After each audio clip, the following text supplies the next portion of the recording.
hard to know the difference between your heart talking to you, your head talking to you, and your gut talking to you. But let me tell you something, when it's your gut, there is no mistaking it. You'll feel sick to your stomach. You'll feel scared. You'll feel like just so uneasy. And like, I've just been feeling all those things every time I think about towing this Bronco. So this morning I went to go make some moves on my new idea because you know what? I may have a lot of ideas. And sometimes I don't finish all of them, you know? But I would rather have ideas and try to execute them than just have a bunch of ideas in my head, okay? So this morning I went to make some moves on this new idea and I decided that I needed to wait a minute before I make this hard left, get a little advice from you guys. So as it's creeping closer and closer to the time that I have to leave, I've obviously been thinking about what it's gonna be like a lot. So a way that I conquer my fear in life is usually I think of all the bad scenarios and I come up with solutions in my head so that if they do happen, I already am like ready for it, right? So I'm envisioning myself in this RV, okay? Let's just get a better look at this real quick. This thing, can't even see the whole thing in the frame. There it is, 22 feet, okay? Now picture my Bronco behind it. And now, picture this. Picture this. Hold on. Picture going up that tiny road and making a hard turn where you see that tent in between the tent and the white truck. Okay? That's the first turn we're taking on this journey. It's just that one. Imagine taking that turn in this RV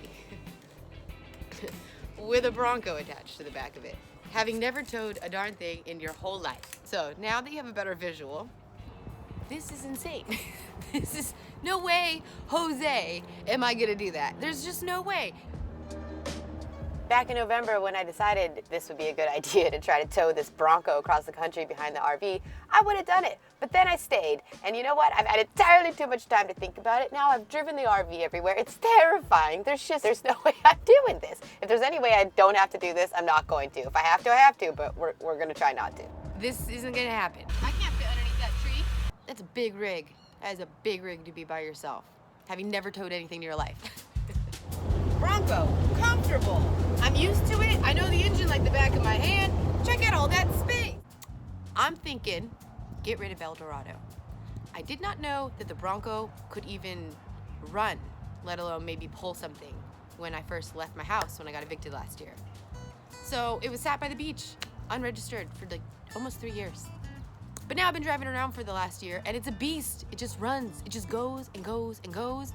And I'm already building it out to make it into a tiny home because I've wanted to do that. So I was taking advantage of this shop to get that done. Yeah, this is going to be a problem because you need all that depth for your fridge. Look at that. This comes right on out. Oh man, you are so quick. But you're connected to something. So I built a mock-up fridge. See how big it would be if it was in that space. So I already ripped out the dashboard. I'm outfitting the dashboard to be a kitchen. So it'll have a refrigerator, a toaster oven, and a tabletop. So the refrigerator will go behind here, probably a toaster oven over here, and a bunch of storage. I'm putting the backup camera and a couple things over there. And the Bronco will also have a toilet, a bed that doubles into a couch, and a long table with storage underneath. That'll be the Bronco by the end of the summer. This is what I'm thinking. Ditch El Dorado.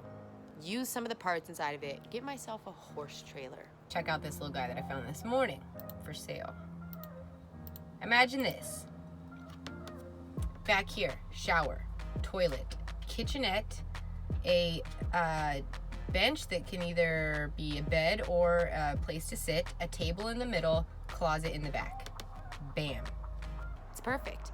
And if I go to a town like New York City and I want to explore the area, then I can just unhook the trailer, pay for some place for a few days, go to the city, explore, sleep in the Bronco. It's going to be completely insulated. I'm lizard skinning it here in a couple days. It's going to be a home, just a tiny one. And so when the dogs and I just want a bigger space, we can go get like a campsite somewhere or go out on some BLM land and open up our little horse trailer. Set up a canopy and a rug, you know, and stay for a week or two. Yeah, Boujii, she agrees. What do you think? Maybe it was meant to be this way the entire time because El Dorado has provided me with such an amazing home this whole time. You know, I wouldn't have been comfortable in a horse trailer being stationary, and since I've been gone, it's been 4 months in each spot, so it served its purpose. Thankful for you, El Dorado. So I think I'm just gonna use as many parts as I can to outfit my horse trailer or a utility trailer. They're just so expensive. And yeah, make it my little home. I love this thing. I love what I did on the interior when I didn't have any money to like actually buy stuff. I'm like, I'm just gonna make this fun, and it turned out to just be so good looking. I'm gonna follow that theme. I'm gonna use majority of that stuff. So we're going with the banana leaves and the Hawaiian fabrics, all right? I'm just gonna have a good time. So that's what's in the works. Let me know if I'm making a huge mistake. I'm gonna go back to sanding the heck out of this Suburban. It's looking really good. I'm excited about the lizard skin. I got 2 different kinds, the sound deadening one and the heat control. So Bronco will get heat control, my dad's will get the other one, and we can see the difference. I don't know if there even will be one. They're black, they're both black, so it'll look dope inside. Dope, it says dope. It's gonna look dope. Excited. Still don't know if it runs yet. I told my dad either I'm showing up at his house with it on a trailer, or he will hear the diesel roaring when I come up the driveway. So we'll see how it goes. I'm working hard. Speaking of that timeline, I'm just gonna dedicate my heart and soul to Suburban this month. August is the month of Suburban. And then outfit the horse trailer. Look to buy one towards the end of the month. And then this, I don't know. We could cross that bridge when we get there. I said Jared should have it. Keep it here at the shop. And then he can like make it his own on the inside with everything that I tear out, and then it won't be so like, wham, this is Morgan's RV. All right, I'm gonna go. I'll see you guys in the next video. Bye. Always listen to your mom. My mom is always right. My mom told me to get an RV when I was in my early 20s. She was like, you're such a gypsy, you love to move around. Why don't you get yourself an RV and go travel? And I'm like, Mom, that's so ghetto. I'm not gonna live in a motorhome. Mom, you were right. I wasted all my 20s. But anyways, when I got this RV, she was like, before I got it, Morgan, get yourself something you tow behind so that if you break down, instead of like us, growing up, we had another shitbox RV, and she's like, instead of like us, every time we broke down, which was all the time, and having to get a motel room, you still have a home. You can unhook the trailer, take the truck to the mechanic shop. You got a home still. But I didn't listen to Mom. I never usually do the first time around. You guys ever seen one of these before? It's called a money tree. Supposedly, as it grows, so does your bank account. So I went out and bought one the other day from Home Depot. $9.98. They say if you talk to your tree and caress it, it'll be good to you and it'll grow. Hello, money tree. Will you grow for me?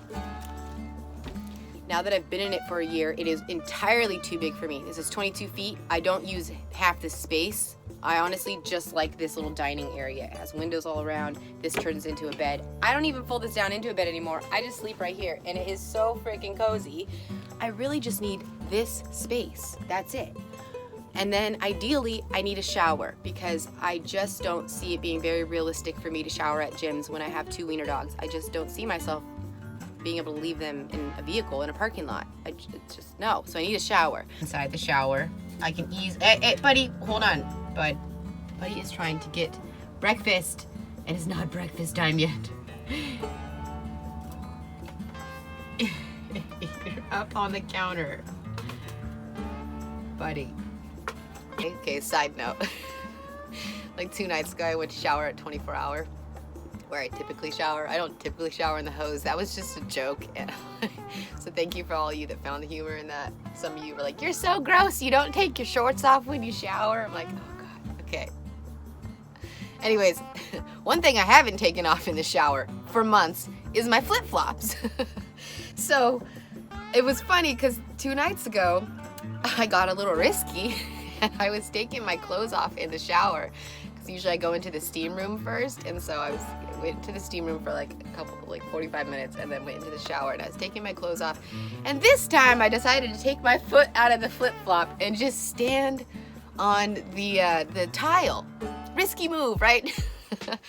And it felt so good.